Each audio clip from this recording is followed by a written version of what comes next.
Hey, so I want to clear up some things for you that modern Christianity has really mucked up. So we're told that Jesus descended into hell. Did you know that? Well, it's right there. But at the same time, we're told that Christ told the thief on the cross next to him that that day he would be in paradise with him. So which is it? And maybe the larger question is, the picture that we've been given about hell through our church sermons that we hear all the time is that hell is a place where you burn in torment forever and ever. So these things don't mesh. They just don't work out. They seem to be in contrast and against each other, that you can't possibly untangle them and make sense of them. So I'm going to do that for you right now. So when Jesus said that today you're going to be in paradise with me, okay? This word that otherwise is said going into hell is not what we've been told.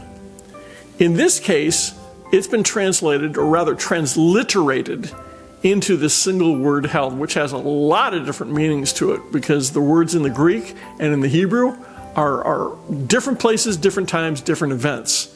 But somehow, Christianity just wanted to compact it into this neat box that we could put on a shelf, and that explains hell. Well, not the case. So these contrasting statements that are made in the Bible, Jesus went to hell, but at the same time he told the thief on the cross that today he would be with him in paradise. So the word picture that's actually given here in the Greek is like a Persian pleasure park. And in other words, this would be a place with just great beauty, a park where you could go and relax. Maybe there's ponds and fountains and who knows, koi ponds, things like this. And this is an interim place to be. It's like a waiting room. And I hate to use the term waiting room because nobody likes to sit in a waiting room.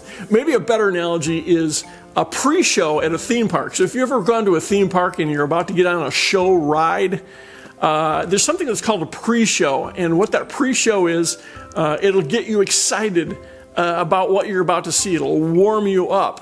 And it's just a glimpse of this great show that you're about to see. If you've ever been out to Los Angeles and you've went to a live taping of a TV show, they send out a comedian, in fact, to warm up the audience and get them in the mood to laugh and go, oh, and to clap their hands, things like this, so that when those microphones hanging above them can actually hear those things. And they get reactions that when you're at home, you're watching this television show, you hear that, and that emotion kind of floods over into you. That would be a pre-show. And so this is what the picture is. This word used here is like a Persian pleasure park. When Jesus says, when you'll be today with me in paradise, that's where you're going. It's a waiting room for the things that are going to happen later on when God's full plan is like been rolled out. And then he takes us up off the ground. He takes his believers off the ground. He goes scorched earth, literally, creates a new heaven and new earth, and sets us back down and gives us our permanent glorified bodies at this point. And there's some prophets out there right now. You might want to look out Fred Watkins. He actually goes by the name the Unknown Prophet. And he had an experience where God, Jesus took him and showed him this difference. So if you're walking with Christ, you're going to immediately go to this pleasure park, this place of just a beautiful countryside and greens. You know, God says in the beautiful picture that God gives us in Psalms, I maketh you to lie down in green pastures and to walk along still waters. That's the kind of joy and the peace that we're going to have in this interim period of history where we immediately die. If you're following Christ, you go to this place, this Persian pleasure park, this paradise that Christ talked about. And if you're not, you go to another waiting place, which is also called Hades. It's called Sheol.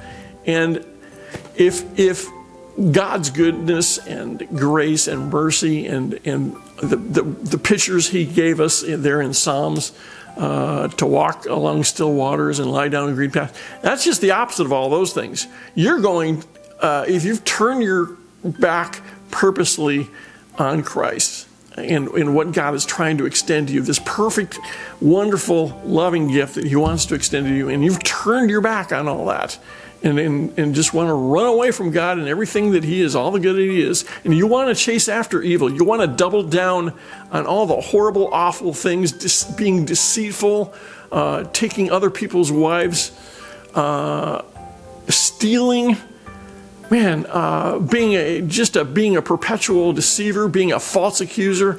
If that's what you want to double down on, and pursue those things in this life, in this body, okay, then I got news for you. You got a choice to make right now. You're going to go one place or the other. You're going to go to the place where there's the absence of all goodness of God, which is going to be a dark place. I have a feeling that heat's turned up a little bit, and you're going to sit there in that waiting room, the horrible waiting room, until the final judgment. But if you're walking with Christ, if you want to walk in his ways and pursuing after him, then you're going to go to the good waiting room. So I hope you pass this along to people. Perhaps if you feel obliged, hit subscribe, hit like. I'd always appreciate that. I'd like this to reach more people. And until the next video, thanks.